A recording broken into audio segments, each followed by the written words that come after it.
नमस्कार, हिंदी की वीडियो में आप सभी का स्वागत है। तो आज हम अपनी यात्रा को आगे बढ़ाने वाले हैं और ये यात्रा है सिक्किम की। और किस पाठ के जरिए? पाठ का नाम है साना साना हाथ जोड़ी, जो कि एक यात्रा वृतांत है और यह पाठ लिखा है लेखिका मधु कांकरिया जी ने। लेकिन पाठ में आगे बढ़ने से पहले हम याद कर लेते हैं कि इससे पहले हमने क्या क्या पढ़ा है और यह पाठ किन किन चीजों के बारे में हमें बता रहा है। तो पर्वतीय सौंदर्य, बर्फ से ढके हिमालय और प्रकृति के मनमोहक दृश्यों का सजीव वर्णन इस पाठ में लेखिका ने किया है और बहुत ही काव्यमय भाषा में किया है। गरीबी, पिछड़ापन और आम लोगों की श्रम साधना और संघर्षपूर्ण जीवन का मार्मिक प्रस्तुतिकरण इस पाठ में हुआ है। प्राकृतिक सौंदर्य के प्रभाव से लेखिका के भीतर गहरी शांति और आत्म अवलोकन की भावना का जागरण भी यह पाठ करता है। लेखिका द्वारा जीवन दर्शन और अनुभवों का चित्रण इस पाठ में हमने पढ़ा। तो इस पाठ में हम आगे बढ़ते हैं। लेखिका कहां पर गई थी? लेखिका गई थी भारत के उत्तर पूर्वी राज्य सिक्किम में, और सिक्किम के पूर्व से उनकी यात्रा शुरू हुई, यानी कि गैंगटॉक शहर से उनकी यात्रा 149 किलोमीटर युमथांग तक थी। उन्होंने कवि लॉन्गचौक देखा, उसके बाद उन्होंने सेवन सिस्टर्स फॉल देखा और इसी तरीके से अपनी यात्रा में आगे बढ़ते हुए, गहरी घाटियों को पार करते हुए, ऊंचे ऊंचे बर्फीले पहाड़ों पर आगे बढ़ते हुए उनकी जीप चाय के बागान में पहुंची थी। अब देखते हैं लेखिका कहां पहुंच गई हैं और वो सिक्किम के किस मनोरम स्थान के दर्शन कर रही हैं। तो लगातार युमथांग की चढ़ाई चढ़ना इतना आसान नहीं है। अब लेखिका को कहीं ना कहीं तो ठहरना था, यानी कि कहीं ना कहीं तो पड़ाव लेना ही था। तो युमथांग पहुंचने के लिए सबसे पहले लेखिका रुकी लायुंग में, और गगनचुंबी पहाड़ों के तल में सांस लेती एक नन्ही सी शांत बस्ती है लायुंग। सारी दौड़ धूप से दूर जिंदगी जहां निश्चिंत सो रही थी, यानी कि बिल्कुल बेफिक्र सो रही थी। इसका मतलब यह है कि यह जो क्षेत्र है यह बहुत ही शांत और प्राकृतिक सुंदरता से भरपूर है। उसी लायुंग में लेखिका की जो पूरी टीम है, पूरा समूह है, वो वहीं पर ठहरे और तिस्ता नदी के तीर पर, यानी किनारे पर बसे लकड़ी के एक छोटे से घर में मुंह हाथ धोकर मैं तुरंत ही तिस्ता नदी के किनारे बिखरे पत्थरों पर बैठ गई थी। तो लेखिका अपने आप को रोक नहीं पाई। तिस्ता नदी का बहता हुआ शुद्ध जल जो था उससे लेखिका बहुत प्रभावित हुई, बहुत आकर्षित हुई और तुरंत तिस्ता नदी के किनारे जाकर के बैठ गई। और वातावरण में क्या है? बिल्कुल वातावरण में अद्भुत शांति थी। और लेखिका उस एहसास का वर्णन करती हैं कि मंदिर की घंटियों सी, घुंघरुओं की रुनझुनाहट सी आंखें अनायास भर आईं। तो उस शांति का जो एहसास हो रहा है वो किस आवाज से, किस मधुरता से लेखिका तुलना कर रही हैं। देखिए कितनी काव्यमय भाषा है। मंदिर की घंटियों से, घुंघरुओं की रुनझुन रुनझुन आवाज से, और आंखों में से अचानक पानी बहने लगा, यानी कि ये खुशी थी, ये श्रद्धा के और आनंद के भाव थे। नन्हा सा बोधिस्त्व जैसे भीतर उगने लगा। बोधिस्त्व मतलब कि ज्ञान का उदय उनके अंदर होने लगा, सुख का, शांति का, खुशी का, प्रसन्नता का। क्योंकि लेखिका अब शहर की भाग दौड़ से दूर, तनाव युक्त जिंदगी से दूर और खासकर मशीनी जीवन से दूर बहुत ही शांत वातावरण में थी। और यहाँ पर लेखिका को क्या महसूस हुआ कि यहाँ पर अखंडित संपूर्णता है, पूरी संपूर्णता है। पेड़, पौधे, पशु और आदमी सब अपनी अपनी लय, ताल और गति में हैं। यानी कि इस गति में किसी से होड़ नहीं है। सब अपनी अपनी गति में कार्य कर रहे हैं और अपने जीवन की उपयोगिता को सार्थक बना रहे हैं। हमारी पीढ़ी ने प्रकृति की इस लय, ताल और गति से खिलवाड़ कर अक्षम्य अपराध किया है। अक्षम्य मतलब कि जिसे क्षमा ना किया जा सके, क्षमा ना करने योग्य। हिमालय अब मेरे लिए कविता ही नहीं, दर्शन बन गया था।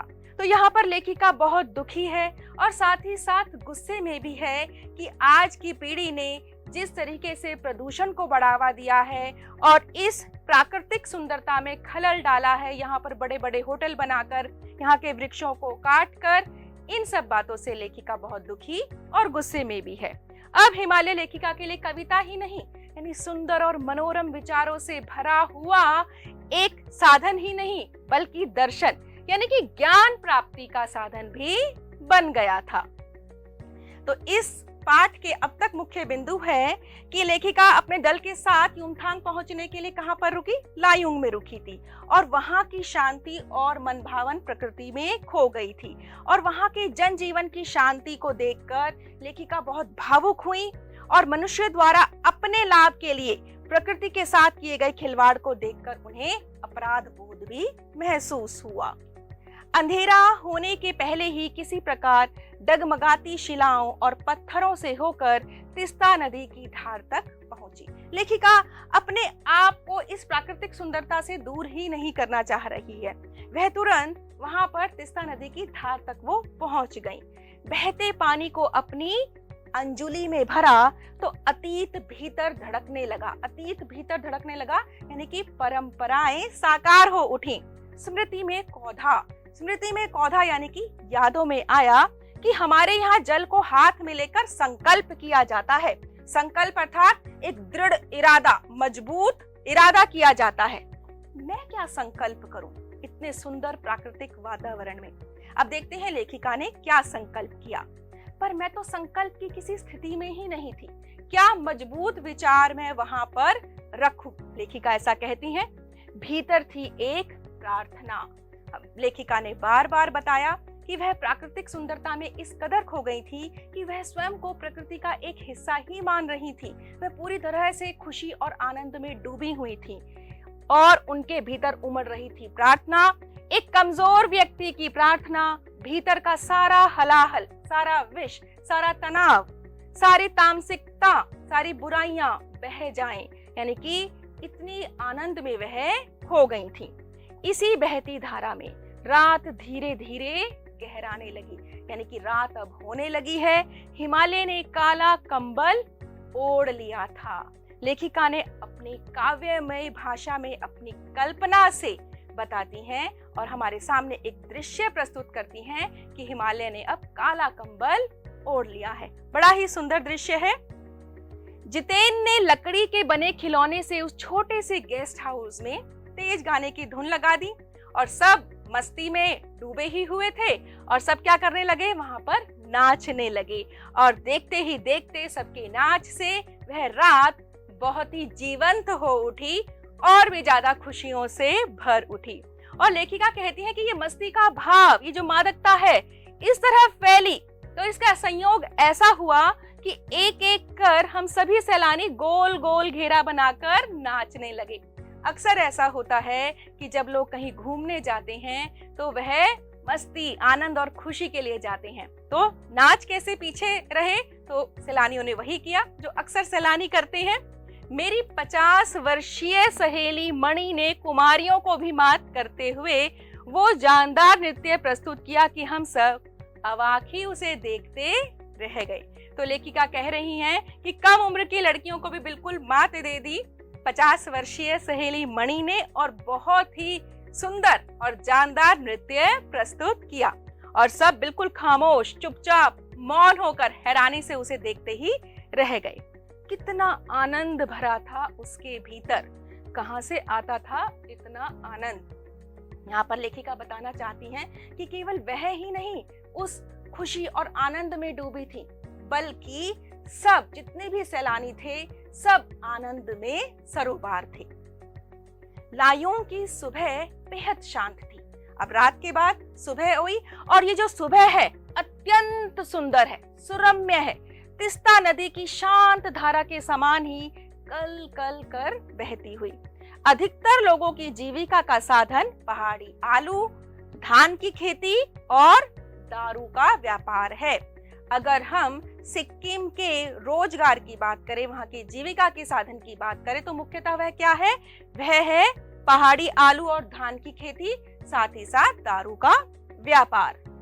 अब इस सुबह में लेखिका अकेले ही टहलने निकल गई।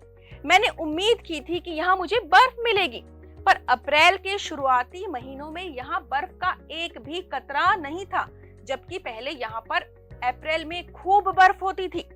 यद्यपि हम सी लेवल से 14,000 फीट की ऊंचाई पर थे, समुद्र तल से 14,000 फीट की ऊंचाई पे होने के बावजूद भी लायोंग में लेखिका को बर्फ देखने को नहीं मिली। मैं तो बर्फ देखने के लिए बेचैन थी। हम मैदान से आए लोगों के लिए बर्फ से ढके पहाड़ किसी जन्नत से यानी कि किसी स्वर्ग से कम नहीं होते हैं। खास आकर्षण होता है मैदान से आए लोगों के लिए बर्फ से ढके हुए पहाड़ देखना। आप जरा विचार कीजिए कि लायोंग में आखिर बर्फ क्यों नहीं थी। आखिर हमारे प्रकृति में और पर्यावरण में क्या बदलाव हो रहे हैं कि जहां पर पहले बर्फ होती थी वहां पर अब बर्फ बिल्कुल भी नहीं थी। इसी के साथ हम पाठ में आगे बढ़ते हैं। तभी वहां पर लेखिका एक सिक्किमी नवयुवक से मिली जो वहीं पर घूम रहा था और उसने बताया कि प्रदूषण के चलते स्नोफॉल लगातार कम होती जा रही है। अब बर्फ बहुत कम गिर रही है, लेकिन अगर मैं कटाओ चली जाऊं तो मुझे वहां शर्तिया बर्फ मिलेगी। कटाओ यानी भारत का स्विट्जरलैंड। तो वहां पर सिक्किमी नवयुवक ने बताया कि देखिए, अगर आपको बर्फ देखनी है तो आपको कटाओ जाना होगा और कटाओ में तो 100% बर्फ मिलेगी ही मिलेगी। और कटाओ कितना सुंदर है, कटाओ को तो भारत का स्विट्जरलैंड कहा जाता है।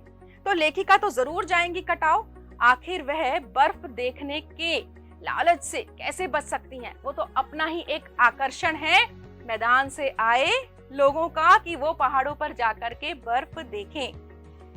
इसी के साथ लेखिका बताती हैं कि कटाओ, जो कि अभी तक टूरिस्ट स्पॉट नहीं बनने के कारण सुर्खियों में नहीं आया था और अपने प्राकृतिक स्वरूप में था। अब लेखिका ने बताया कि ये जो कटाओ है वो लायोंग से है तो 500 फीट ऊपर, लेकिन ये अभी एक टूरिस्ट स्पॉट नहीं बना है।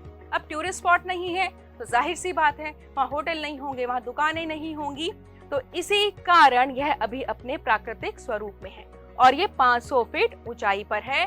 और लायोंग से कटाओ का सफर कितना है? 2 घंटे का सफर है लायोंग से कटाओ का। लायोंग से कटाओ तक का सफर है 2 घंटे का। तो लेखिका तो जरूर जाएंगी कटाओ। इसी के साथ आप कीजिए ये अभ्यास कार्य और इन प्रश्नों पर विचार कीजिए। हम जरूर जाएंगे कटाओ लेखिका के साथ, लेकिन अगले सत्र में। धन्यवाद। Happy learning.